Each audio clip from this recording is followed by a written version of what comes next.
224 রানে all out হয়ে যাওয়ার পরে ভারত আবার ইংল্যান্ডের সাথে ভারতীয় বোলাররা দুর্দান্তভাবে কামব্যাক করে ফেলছে।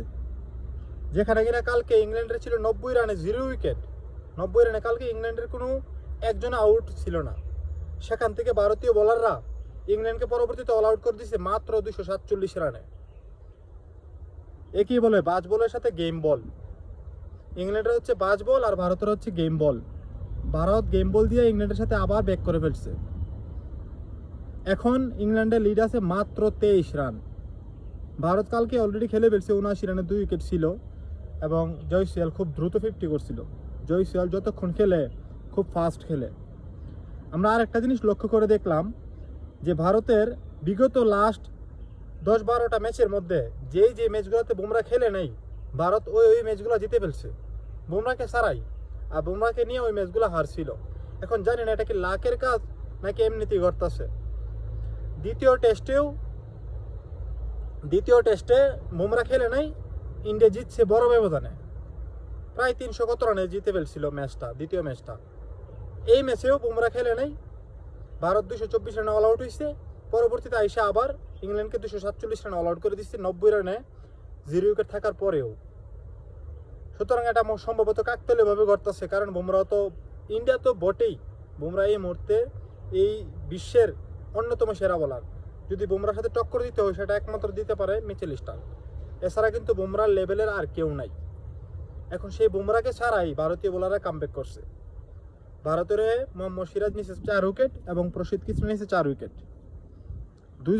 এই দুইজনই ইংল্যান্ডের ব্যাটিং ধসাই দিছে। সিরাজ তো একের পর এক শুধু এলবিডব্লিউ করে গেছে একের পর এক ব্যাটসম্যানকে। আর জোরোটো এই ম্যাচে রান পায় নাই, 50ও করতে পারে নাই। এখন দেখা যাক ভারত ইংল্যান্ডকে কত রানে টার্গেট দিতে পারে। ভারত চেষ্টা করবে কমপক্ষে এই ইংল্যান্ডকে 400+ রানের টার্গেট দেওয়ার, কারণ এটা ইংল্যান্ডের ঘরের মাঠ।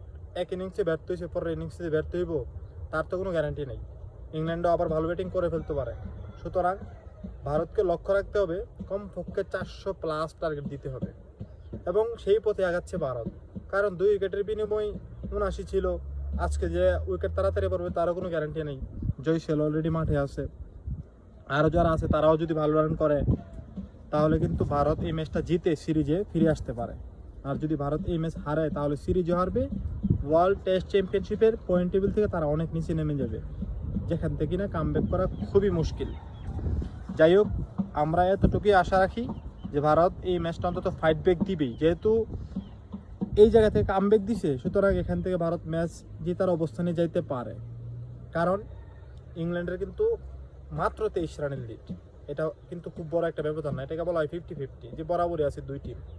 এখন যদি ভারত 400+ করে ফেলতে পারে তাহলে ওইটা হবে ইংল্যান্ডের জন্য টার্গেট। আর ইংল্যান্ড হচ্ছে ভারতের একটা সুবিধা কি, যে ইংল্যান্ড ড্রয়ের জন্য খেলে না। ইংল্যান্ড সবসময় চেষ্টা করে জিতার। অনেক সময় দেখা যাচ্ছে টার্গেট 450 হইতেছে, তখন ইংল্যান্ড ড্রয়ের জন্য খেলে না, তারা জেতার জন্য রিস্ক নেয়।